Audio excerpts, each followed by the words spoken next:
It's all about creating conversation that you can grow with. Arrow.net, ARROE.net. We are unplugged and totally uncut with Dr. Brad Schaeffer. Good morning. How are you? Man, I'll tell you what, this new season of My Feet Are Killing Me, it's coming in at the right time because as America finds their way back to work, because they're saying you got to go back now, I'm also seeing a big shift in the change of this so-called Great Resignation. No, people are going out there and they're finding their own kind of work, and it's beating the hell out of their feet.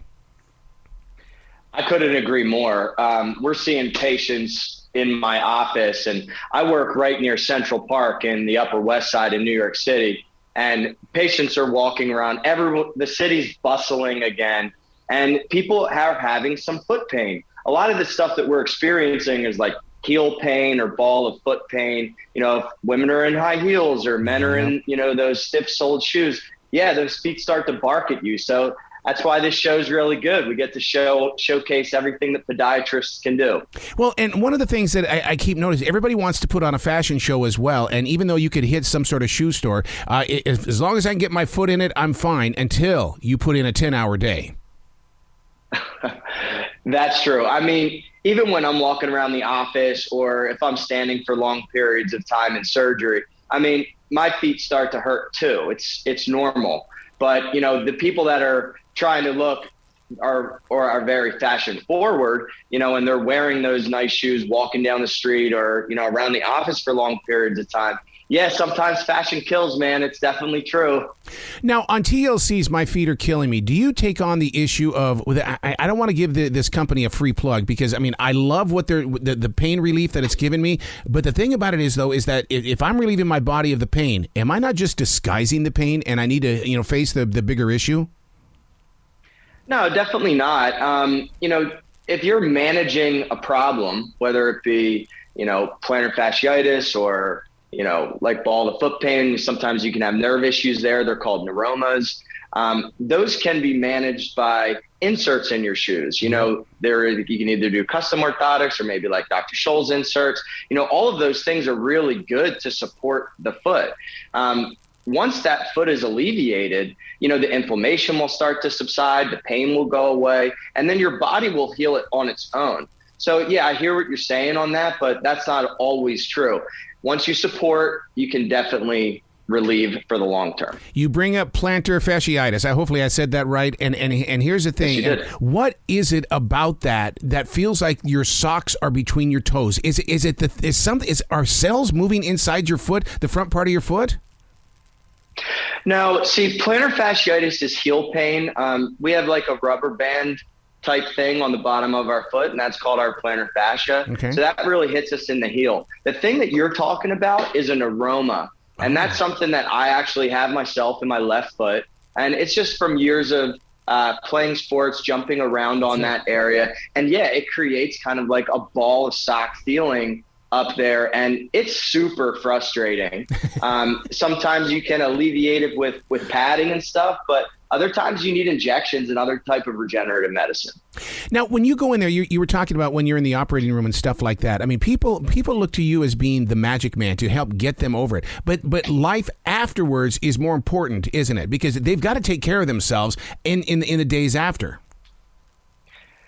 Exactly. My job is just as important as their job post-op, and taking care of themselves and making sure they follow the doctor's orders is really important. And, I can fix it, and depending on what exactly I'm fixing, but, if they go back to their daily routine of, wear and tear and hurting themselves, stuff can return.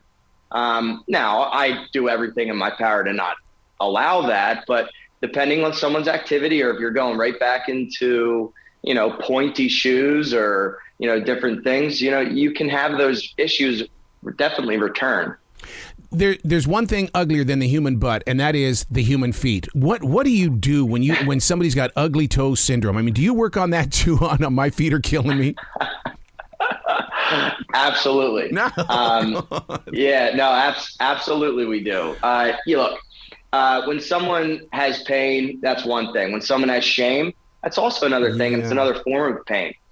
So people deal with things in a different way. Here at my practice, we do a lot of aesthetic medicine, and sometimes people just don't like a little bump on their for their bunions, or a hammer toe just drives them nuts. Oh. And that's totally fine. So we take care of all that stuff. You got to be reading my notes because I have it right here about hammer toes. You don't hear that much about hammer toes anymore. I don't know why, because they are painful and a lot of people find them very unsightly. So listen, hammer toes can cause a lot of other pain. Like we were just talking about ball of foot pain. It can cause those neuromas or rolled up socks in the bottom of their feet because it's putting pressure on the nerves. Yep. There's easy procedures out there these days. We do like a Cinderella toe procedure. You really shorten it for a minimal invasive technique. So there are options out there to where you don't have to be as invasive. TLC's My Feet Are Killing Me. The new season is about ready to begin. My question is that there are a lot of summertime tennis shoes out there that have absolutely no arches. Is that not a source of the situation and the problem? I think those shoes have a time and place, but if they don't have that appropriate arch support, you're definitely going to down the rabbit hole of, pain. And I always say, if you get a shoe like that, you can just buy an insert for that shoe. So any type of shoe, I always say that insert in there is usually like a flimsy piece of rubber, or whatever. I say, listen, just take that out, come to my office, we'll get you treated for exactly what you need. And I know I said it earlier, but I seriously believe custom orthotics are fantastic. Over-the-counter orthotics are amazing too. There's a lot of great ones out there. I rep Dr. Scholl's a ton. They've been like the OG in the foot game forever. So, that's kind of what we go with in my practice. But yeah, you just take that flimsy insert out, put like a Dr. Scholl's insert in there, and you're set. I was with a movie critic last night at a movie premiere, and he was complaining about the inner part of his thigh aching. And because I prepped for this conversation today, I said, have you thought about maybe it's your feet?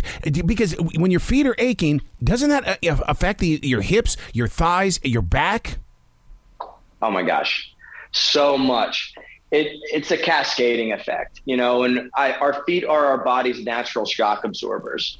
So once everything happens down there, it goes right up to the knees, the hips, and the lower back. So yeah, you're right. I don't know if the inside of his leg, but if he's turning in, that's pronation. And if you're pronating in, the knees go in, thighs go in, and hips go in. So everything just kind of falls in line like that. And it can really be stabilized by getting an appropriate insert in the shoe. Your world is always changing, isn't it? Because, your tools and things like that, you remind me so much of a dentist. There's always something new on the horizon. Yeah, I agree. Podiatry in general, we've just constantly evolved. Back in the day, podiatrists used to, just trim toenails, calluses, warts, different things like that. It's pretty crazy. And they were called chiropodists. Nowadays, we go to 3-4 year surgical residency programs, and it's mandatory. It's not a choice.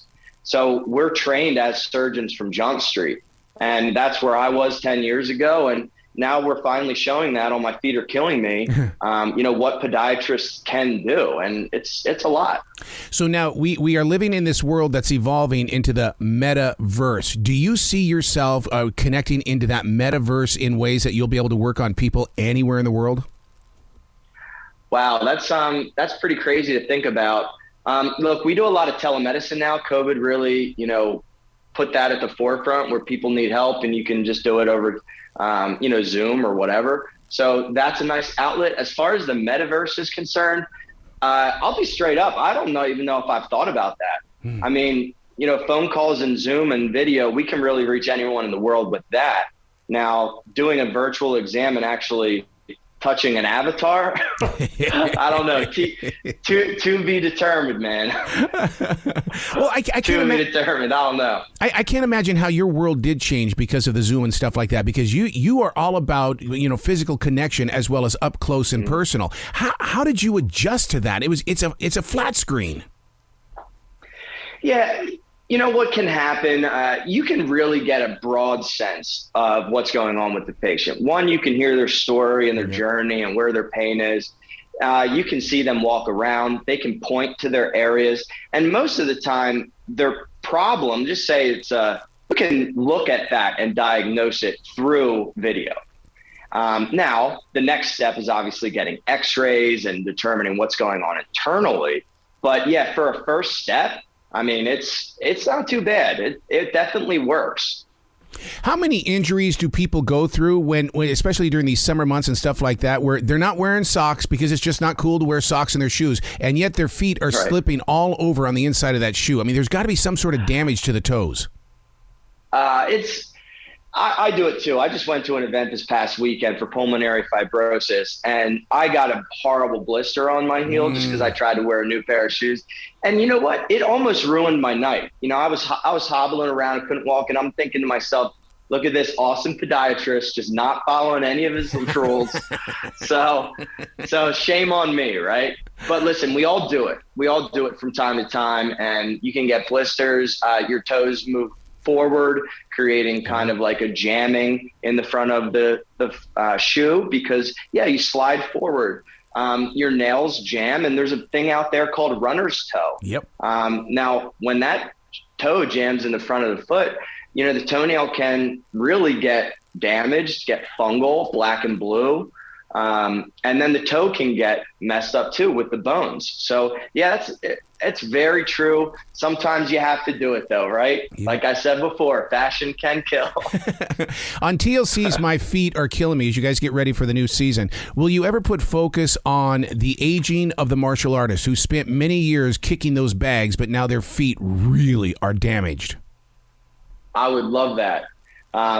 No one has really come through with, you know, patient-wise yet, but I did it a little when I grew up. Karate, jiu-jitsu, my friends all did it, but I know the pain that they experience on their feet. It's pretty crazy. You ever see that Van Damme movie where he's kicking the tree? Oh yeah. Yeah. So that would be pretty epic. So I don't know. Tell someone to come through and I'll take care of them. Oh, Dr. Brad, when I aged out of Taekwondo, it wasn't a question of if I get hurt, it's when I get hurt. But what we would do with our staff is that we would take it and we would sit there and hit our feet with it because we wanted to kill the nerves. Not a good idea. Oh my gosh. Not a good idea. Oh my gosh. I didn't know that was happening, but maybe that was the whole tree thing in the Van Damme movie, I guess. Yeah, because when you go into a tournament and you get a foot injury, oh my God, you don't want your opponent. I want that gold medal, man. Yeah, for sure. And you know what? They're just there's those athletes out there. They're just warriors. So I get it. I get the mindset. I was an athlete my whole life and played college ball. So I've done some really boneheaded things. So on a Saturday, when you're watching those Phillies play and you see one of them, you know, kind of limping around, do you sit there and say, I got to get an email to this guy because I know there's something wrong with that foot? So you knew I was a Phillies fan, huh? The words getting out. I'm a ride or die Philadelphia everything. So yeah, I would love to take care of one of my boys on the Phillies. But yeah, no, I watch. I try to keep up to date on the injuries that they have, and you know, think through how long their timeline is until they get back. So yeah, I'm definitely at the forefront of trying to help them, you know, as a sport here behind the TV. Well, I think the doctor behind the TV. I think you and Bradley Cooper are the two biggest Phillies fans because, I mean, I had the opportunity to, my sole job was to walk him to his limo to make sure he got safely there. And he goes, no, let's go over here and sit down. I got to talk to about the Phillies. And it's like, well, let's go talk about the Phillies then, dude. That's awesome. And you know what? I have heard that he's a big Phillies fan, or a Philadelphia fan in general. So that's awesome. And Mike Trout. Yeah. So now, Mike Trout too. Being a part of My Feet Are Killing Me, what are you learning? Because, I mean, you've got to be a student as well. Absolutely. I was just telling someone the other day, this show really opened my eyes to, you know, just the patient's journey. Because when you treat people, they come in day one, you treat them, take care of them, maybe see them for a few weeks, and, you know, hopefully they're better. Then they leave. The show shows you inside their home, inside their workplace, you know, what they deal with, you know, in Alabama or Tennessee or in that state that they live with their family. I never see that. What doctor could, you know? So then I see them in my office, treat them, take care of them, and then they go back. Then they follow them on that journey home, you know, and how they're doing better and walking into my office then pain-free. And So it's amazing seeing the struggle from day one in their home to my office to, hopefully the finale where they're better. So I've literally opened up my heart more to patients' lives because I see it now. And the show shows that. Oh my God, that's so true, because when you're on that lens, you don't see the viewer, you don't see the patient. You've got to be out there in the real world, and so when they're filming that kind of stuff, my God, that's got to be. I mean, especially when it comes to compassion and empathy, that's got to really help you out. 1,000%. And hey, look, I like to think I had a lot of it before. Yeah. But man, when you see it on TV, like Wednesday night at 9, I'll be seeing stuff at that patient's life. No, seriously. And I haven't even seen it yet. So when I watch it, I'm seeing it for the first time as the viewer. God, that would be something wow, that'd be something to watch on Instagram, to watch your reaction to stuff. It's pretty wild because, that firsthand experience right there, that's real to me. I don't see the footage, Wow. And I just take care of what I can take care of in the doctor's office. Wow. Dr. Brad. So yeah, the show's awesome. You got to come back to this show anytime in the future. The door is always going to be open for you. Hey, thank you so much. I'm down anytime. All right, man. You be brilliant today. Thank you. You be brilliant too. Yes, sir. Thank you very much.